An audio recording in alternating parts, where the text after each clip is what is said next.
வணக்கம் மக்களே. இன்னைக்கு நம்ம என்ன பார்க்க போறோம் அப்படின்னா மார்க்கெட்டோட அப்டேட். இதுல ஃபர்ஸ்ட் நம்ம பார்க்க போறது பாத்தீங்கன்னா நிஃப்டி 50 -0.71% அளவுக்கு வந்து டவுன் ஆயிருக்குது. நிஃப்டி நெக்ஸ்ட் 50 -0.72% அளவுக்கு வந்து டவுன் ஆயிருக்கு. நிஃப்டி மிட் கேப் 150 0.18% அளவுக்கு வந்து அப் ஆயிருக்கு. நிஃப்டி ஸ்மால் கேப் 250 இண்டெக்ஸ் -0.43% அளவுக்கு வந்து டவுன் ஆயிருக்கு. நிஃப்டி மைக்ரோ கேப் 250 இண்டெக்ஸ் -0.99% அளவுக்கு டவுன் ஆயிருக்கு. இன்னைக்கு பிராடர் மார்க்கெட் இண்டெக்ஸ் சொல்லக்கூடிய இந்த எல்லா இண்டெக்ஸ்லுமே வந்து நெகட்டிவ் நோட்ல தான் வந்து க்ளோஸ் ஆயிருக்குது. எக்ஸப்ட் மிட் கேப் 150 தவிர பேலன்ஸ் எல்லா இண்டெக்ஸுமே வந்து பாத்தீங்க அப்படின்னா ஒரு நெகட்டிவ் நோட்ல தான் வந்து க்ளோஸ் ஆயிருக்குது.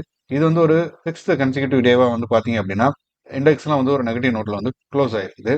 ஸோ செக்டார் வைஸ் பார்க்கும்போது பாத்தீங்க அப்படின்னா லாஸ்ட் ஒரு 3 டேஸ் தான் வந்து பாத்தீங்க அப்படின்னா ஆட்டோ செக்டார் வந்து கொஞ்சம் ஆட்டோ செக்டார் பிளஸ் வந்து ரியாலிட்டி செக்டார் ஹெல்த் செக்டாருமே வந்து பாத்தீங்கன்னா கொஞ்சம் நல்ல ஒரு பாசிட்டிவ் நோட்ல க்ளோஸ் ஆயிருந்தது.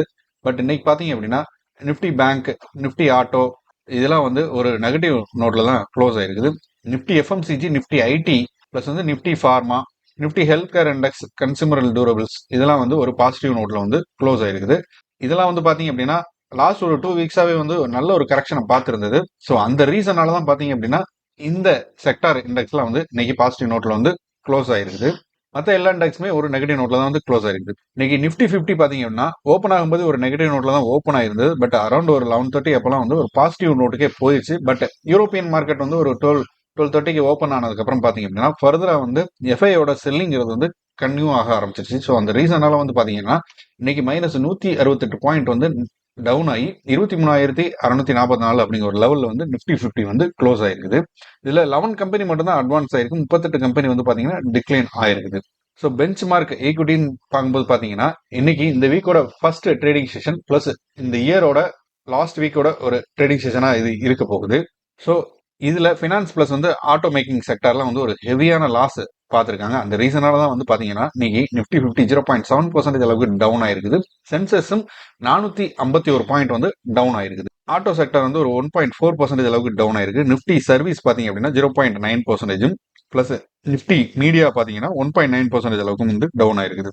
பிளஸ் அனலிஸ்ட்லாம் வந்து என்ன சொல்றாங்க பாத்தீங்க அப்படின்னா பிராடர் மார்க்கெட் இண்டெக்ஸ் சொல்லக்கூடிய மற்ற இண்டெக்ஸ்லாம் வந்து பாத்தீங்க அப்படின்னா பெஞ்ச் மார்க் இண்டெக்ஸா இருக்கக்கூடிய அந்த நிஃப்டி 50 வந்து அவுட் பெர்ஃபார்ம் வந்து பண்ணியிருக்குது. பர்டிகுலரா பார்க்கும்போது பாத்தீங்க அப்படின்னா பேங்கிங் அண்ட் கேபிட்டல் குட் செக்டர்ல வந்து நல்லாவே பெர்ஃபார்ம் பண்ணியிருக்குது லாஸ்ட் 1 வீக்ல. பிளஸ் நிஃப்டி 50 ஒரு டவுன் வந்து பார்த்துட்டு இருக்குது. ஸோ அதோட ரெசிஸ்டன்ஸான 23,800 23,900 இந்த ரேஞ்சை வந்து உடைக்கிறதுக்கு வந்து ட்ரை பண்ணிட்டு இருக்கு.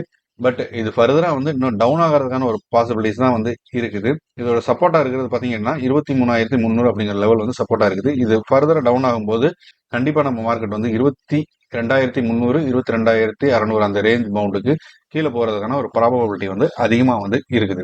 So FII, FII and DII trading activities பார்க்கும்போது பாத்தீங்க அப்படின்னா இன்னைக்கு டிஐ வந்து 41,786 கோடி அளவுக்கான ஸ்டாக்ஸ் வந்து பை பண்ணியிருக்கிறாங்க. 39,612 கோடி அளவுக்கான ஸ்டாக்ஸ் வந்து செல் பண்ணியிருக்கிறாங்க. நெட் வேல்யூல 2,173 கோடி அளவுக்கான அமௌண்ட் வந்து மார்க்கெட்ல வந்து இன்வெஸ்ட்மெண்ட் பண்ணியிருக்கிறாங்க டிஐஐ. எஃப்ஐஐ அண்ட் எஃப்ஐஐ பாத்தீங்க அப்படின்னா 15,507 கோடி அளவுக்கான ஸ்டாக்ஸ் வந்து பை பண்ணியிருக்கிறாங்க. 17,400 கோடி அளவுக்கான ஸ்டாக்ஸ் வந்து செல் பண்ணியிருக்கிறாங்க. நெட் வேல்யூல -1,893 கோடி அளவுக்கு வந்து அமௌண்ட்டை மார்க்கெட்ல இருந்து எஃப்ஐஐ அண்ட் எஃப்ஐஐ வந்து வெளியே எடுத்திருக்காங்க. ஸோ எஃப்ஐஐ வந்து மார்க்கெட்ல இருந்து அமௌண்ட்டை வெளியே எடுக்கிற அதாவது அவுட்ஃப்ளோங்கிறது வந்து பாத்தீங்கன்னா கன்சிஸ்டண்டா வந்து வெளியே எடுத்துட்டு தான் இருக்கிறாங்க. இது ஒரு 9வது ட்ரேடிங் செஷனா வந்து எஃப்ஐ வந்து அமௌண்ட்டை வந்து வெளியே எடுத்திருக்கிறாங்க. பட் இருந்தாலுமே வந்து நெட் வேல்யூ பார்க்கும்போது டிஐ வந்து அமௌண்ட் இன்வெஸ்ட்மெண்ட் வந்து பண்றது அதிகமா இருக்கிற ஒரு ரீசன்னால டோட்டல் நெட் வேல்யூன்னு பார்க்கும்போது பாத்தீங்க அப்படின்னா இன்னைக்குமே ஒரு பாசிட்டிவ் நோட்லாம் வந்து க்ளோஸ் ஆயிருக்குது. ஸோ டிஐ தான் வந்து நம்ம மார்க்கெட் வந்து பெரிய அளவான ஒரு ஃபால் பார்க்காம வந்து காப்பாத்திட்டு இருக்காங்க. ஸோ எப்போ வந்து டிஐ வந்து இன்வெஸ்ட்மெண்ட்ங்கிறது டோட்டலாக குறையுதோ அப்போ நம்ம மார்க்கெட் ஃபர்தரா இன்னும் டவுன் ஆகிறதுக்கான ஒரு பாசிபிலிட்டிஸ் இருக்குது. ஸோ அதனாலதான் நம்ம என்ன சொல்றோம் அப்படின்னா மார்க்கெட் வந்து கண்டிப்பா வந்து 22,300 அப்படிங்கிற ரேஞ்சுக்கு போறதுக்கான ப்ராபபிலிட்டி வந்து அதிகமாவே இருக்குது. ஸோ இன்னும் ஃபர்தரா வந்து இன்னும் ஒரு 10% கரெக்ஷனா ஒரு 1.5 மந்த் பிஃபோர் வந்து நம்ம நிஃப்டி 50 பார்த்துருந்தது. அதே அளவான 10% கரெக்ஷன்ங்கிறது ஃபர்தரா வர்றதுக்கான ஒரு வாய்ப்பும் வந்து இருக்குது. ஸோ அடுத்து top 5 gainers and top 5 losers. Nifty 50ல டாப் 5 கெய்னர்ஸ் பாத்தீங்க அப்படின்னா Adani Enterprises, tech Mahindra, HCL technology, Indus Indian Bank, Shriram Finance. Top 5 losers பாத்தீங்க அப்படின்னா Hindalco, Tata Motors, Trent, BEL, Wipro. Nifty next 50ல டாப் 5 கெய்னர்ஸ் பாத்தீங்க அப்படின்னா ATGL, Bajaj Holding, IRFC, Adani Power, Zomato. Top 5 losers பாத்தீங்க அப்படின்னா BHEL, HAL, TVS Motors, BDL, PFC இதெல்லாம் வந்து டாப் 5 லூசர்ஸாக வந்து இருக்கிறாங்க. ஸோ அடுத்து நம்ம பார்க்க போகிறது பார்த்தீங்க அப்படின்னா அதானி என்டர்பிரைசஸ். இந்த கம்பெனியில் வந்திருக்கக்கூடிய ஒரு அப்டேட். அதானி என்டர்பிரைசஸ் லிமிடெட் பார்த்தீங்க அப்படின்னா அதானி வில்மரில் அவங்க வச்சிருக்கக்கூடிய ஒரு 44% ஸ்டாக்கை வந்து எக்ஸிட் ஆகிருக்கிறாங்க. இதில் வந்து பார்த்தீங்க அப்படின்னா ஒரு 31.06% ஸ்டாக்ஸ் வந்து அவங்களோட சப்சிடரி கம்பெனியான வில்மர் இன்டர்நேஷனல்ல இருந்து லென்ஸ் பிடிஇ லிமிடெட் கம்பெனிக்கு வந்து செல் பண்ணியிருக்கிறாங்க. பேலன்ஸ் ஒரு 13% ஸ்டாக் வந்து பப்ளிக் ஷேர் ஹோல்டர் நாம்ஸ்க்கு அவங்களுக்கு பண்ணணுங்கிறதுக்காக வந்து அவங்களுக்கு வந்து டிவைட் பண்ணி கொடுத்துருக்காங்க. ஸோ இது மூலமா வந்து பாத்தீங்க அப்படின்னா அதானி என்டர்பிரைசஸ் லிமிடெட் வந்து ஒரு 7% வந்து ஏற்றத்தை பார்த்து 2585 ரூபா அப்படிங்கிற ஒரு லெவலில் வந்து ட்ரேட் ஆகிட்டு இருக்குது. அதானி வில்மர் ஸ்டாக் வந்து பாத்தீங்கன்னா டவுன் ஆகி 1.81% டவுன் ஆகி 323 ரூபா அப்படிங்கிற ஒரு லெவலில் வந்து ட்ரேட் ஆகிட்டு இருக்குது.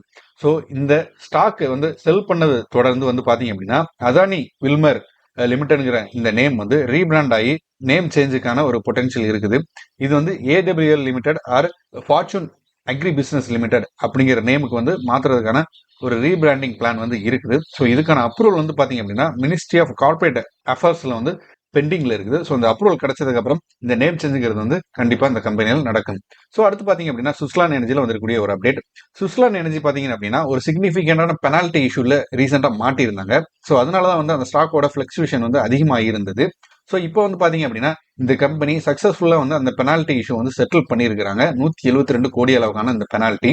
ஸோ இன்கம் டேக்ஸ் வந்து இவங்களுக்கு ஒரு 172 கோடி அளவுக்கான பெனால்டி வந்து போட்டிருந்தாங்க. இதுக்கு அகெயின்ஸ்டா சுஸ்லான் எனர்ஜி வந்து ஒரு அப்பீல் வந்து பண்ணியிருந்தாங்க இந்த கேன்சல் பண்றதுக்கு. இந்த அப்பீல்ங்கிறது வந்து பாத்தீங்க அப்படின்னா சுஸ்லான் எனர்ஜிக்கு சாதகமா வந்து முடிஞ்சிருக்கு. இருந்தாலுமே சுஸ்லான் எனர்ஜி பாத்தீங்க அப்படின்னா ஒரு 2% அளவுக்கான இன்ட்ராடே ஃபால் வந்து பார்த்துருக்குது.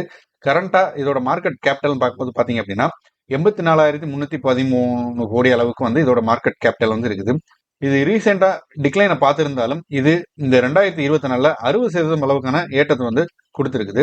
ஃபியூச்சர் அவுட்லுக்ல பார்க்கும்போது பாத்தீங்க அப்படின்னா நெக்ஸ்ட் இயர்ல இந்த கம்பெனி வந்து 100 ரூபா அப்படி ஒரு ரேஞ்சை வந்து தொடர்றதுக்கு வாய்ப்பு இருக்குது. இதோட ரீசெண்ட் ஹையான 86, 87 இந்த விலையை வந்து தாண்டி போகும்போது பாத்தீங்க அப்படின்னா கண்டிப்பா இந்த கம்பெனி வந்து 100 ரூபா அப்படிங்கிற ஒரு ரேஞ்ச் போன்ற தொடர்றதுக்கான ஒரு வாய்ப்பு இருக்குங்கிறது வந்து எக்ஸ்பர்ட்லாம் வந்து ப்ரெடிக்ட் பண்றாங்க.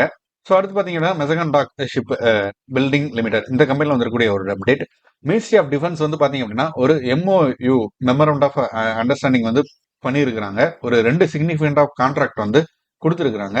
இதோட அப்ராக்சிமேட் வேல்யூ பார்க்கும்போது பார்த்தீங்கன்னா 2867 கோடி அளவுக்கான 2 கான்ட்ராக்ட் வந்து கொடுத்துருக்காங்க. முதல் கான்ட்ராக்ட் பார்த்தீங்க அப்படின்னா மெசகன் டக் ஷிப் பில்டிங் லிமிடெடுக்கு வந்து 1990 கோடி அளவுக்கான அமௌண்ட் வந்து கொடுத்துருக்காங்க. அதாவது ஏர் இண்டிபெண்டன்ட் ப்ரொபல்ஷன், அதாவது ஏஐபி சிஸ்டம் பாங்க. இது வந்து அவங்களோட சப்மரினுக்கு வந்து அண்டர் கிரவுண்ட் என்டூரன்ஸ் வந்து இன்க்ரீஸ் பண்றதுக்கான ஒரு சிஸ்டமா வந்து இது இருக்குது. இது வந்து ஒரு 3 லட்சம் மேண்டேஸ் வந்து எம்ப்ளாய்க்கு வந்து கொடுக்க போகுது. ஸோ அடுத்து 2வது கான்ட்ராக்ட் பார்த்தீங்க அப்படின்னா 877 கோடி அளவுக்கான கான்ட்ராக்ட். இது வந்து நாவல் குரூப், அதாவது பிரெஞ்சு இன்டகிரேஷன், அதாவது எலக்ட்ரானிக் ஹெவி வெயிட் டொர்பிடோ அப்படிம்பாங்க, அதாவது EHWT சிஸ்டம். இது வந்து அவங்களோட கல்வரி கிளாசிக் சப்மரீன்ல வந்து ஃபயர் பவரை வந்து என்ஹான்ஸ் பண்றதுக்கான ஒரு கெப்பாசிட்டி வந்து இது கொடுக்குது. ஸோ இந்த 2 கான்ட்ராக்ட் தான் வந்து மினிஸ்ட்ரி ஆஃப் டிஃபென்ஸ் வந்து கொடுத்துருக்காங்க. ஸோ இதுல மெசகன் டக் ஷிப்பில்டோட ஸ்டாக் ஃபினான்ஷியல் பர்ஃபார்மன்ஸ் பார்க்கும்போது பார்த்தீங்க அப்படின்னா 76% அளவுக்கு வந்து இயர் ஆன் இயர்ல நெட் ப்ராஃபிட்ங்கிறது வந்து சர்ஜ் ஆகி 585 கோடியா வந்து இருக்குது. அதே மாதிரி இதோட ஆர்டர் புக்குன்னு பார்த்தீங்க அப்படின்னா 39,872 கோடி அளவுக்கான ஆர்டர் புக் வந்து கொடுத்து ஒரு ஸ்ட்ராங் பர்ஃபார்மன்ஸ், ரபோஸ்டான பர்ஃபார்மன்ஸ் கொடுக்குற ஒரு கம்பெனியா வந்து இந்த கம்பெனி வந்து இருக்குது. ஸோ அடுத்து பார்த்தீங்கன்னா ஃபாக்ஸ்கான் இந்த கம்பெனியில் வந்திருக்கக்கூடிய ஒரு அப்டேட். எல்லாருக்கும் தெரியும் ஃபாக்ஸ்கான்ங்கிற கம்பெனி பார்த்தீங்க அப்படின்னா ஆப்பிளோட மெயின் மேனுஃபேக்சரர் கம்பெனியா வந்து இருக்குது.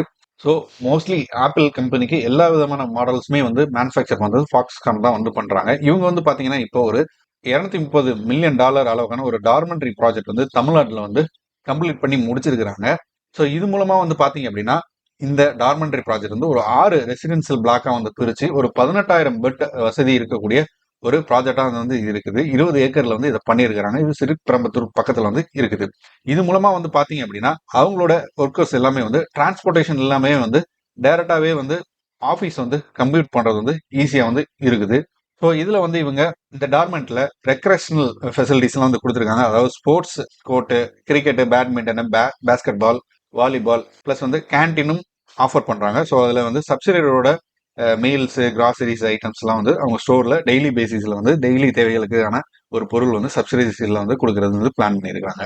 பிளஸ் இந்த ஹாஸ்டல் இவங்க வந்து இந்த டார்மெண்டரி ப்ராஜெக்ட் மூலம் வந்து பாத்தீங்க அப்படின்னா லாங் டேர்ம்ல அவங்களோட ஸ்கில்டு ஒர்க்கர்ஸ் வந்து தக்க வச்சுக்கிறதுக்காக வந்து இதை வந்து பண்ணியிருக்கிறாங்க. ஸோ இது ஒரு நல்ல ஒரு ஸ்ட்ராட்டஜிக்கல் மூவாக வந்து பார்க்கப்படுது. இது மூலமா வந்து ஒரு 18,000 பேருக்கு வந்து வேலை கிடைக்கிறதுக்கான பொட்டென்ஷியல் வந்து அதிகமாகவே இருக்குது. ஸோ அடுத்து பார்த்தீங்க அப்படின்னா கேஇசி இன்டர்நேஷனல் லிமிடெட் இந்த கம்பெனியில் வந்திருக்கக்கூடிய ஒரு அப்டேட். இந்த கம்பெனியோட ஸ்டாக் பார்த்தீங்க அப்படின்னா இன்னைக்கு ஒரு 5% அளவுக்கான ஏற்றத்தை வந்து கொடுத்துருக்குது. இதுக்கு என்ன காரணம் பார்த்தீங்க அப்படின்னா அவங்க வந்து பிஸ்னஸ் டிரான்ஸ்ஃபர் அக்ரிமெண்ட் வந்து பண்ணி அவங்களோட ஸ்டாக் வந்து கேபிட்டல் வந்து ஆப்டிமைசேஷன் பண்ணியிருக்கிறாங்க. ஸோ இதோட ஸ்டாக் ஓப்பன் ஆன பிரைஸ் பார்த்தீங்க அப்படின்னா 1150 ரூபா அப்படிங்கிற ஒரு லெவலில் வந்து ஓப்பன் ஆகிருந்தது. இன்ட்ராடேல இது வந்து 1214 ரூபா அப்படிங்கிற ஒரு ஹை வரைக்குமே போயிருந்தது. 2024 இது வரைக்கும் இந்த ஸ்டாக் வந்து பார்த்தீங்கன்னா 100% அளவுக்கான growth வந்து கொடுத்துருக்குது. பிளஸ் வந்து business transfer agreement KEC International Limited அவங்களோட சப்சிடரி கம்பெனியான கேஇசி ஏஷியன் கேபிள் லிமிடெட் இந்த கம்பெனிக்கு வந்து இவங்க வந்து 125 கோடி அளவுக்கான கேபிட்டல்ல வந்து ஆப்டிமைசேஷன் பண்ணி அலோகேஷன் பண்ணியிருக்கிறாங்க. ஸோ இது மூலமா வந்து கேசி இன்டர்நேஷனல் லிமிடெட் வந்து ஃபோக்கஸ்டா சில விஷயங்களை வந்து அவங்களால பண்ண முடியறதுக்கான ஒரு பாசிபிலிட்டிஸ் வந்து அதிகமாகுது. ஸோ அந்த ரீசனால தான் வந்து பாத்தீங்க அப்படின்னா அவங்க கேபிட்டல் அலோகேஷன்ங்கிறது ஆப்டிமைஸ் ஆகுது அப்படிங்கிற ஒரு காரணத்தால வந்து 5% அளவுக்கு ஏற்றத்தை இந்த கம்பெனி வந்து பார்த்துருக்குது. இந்த கம்பெனியோட எபிடா மார்ஜின் அவங்க வந்து எய்ம் பண்றது பாத்தீங்க அப்படின்னா 9% அளவுக்கு வந்து எய்ம் பண்றாங்க.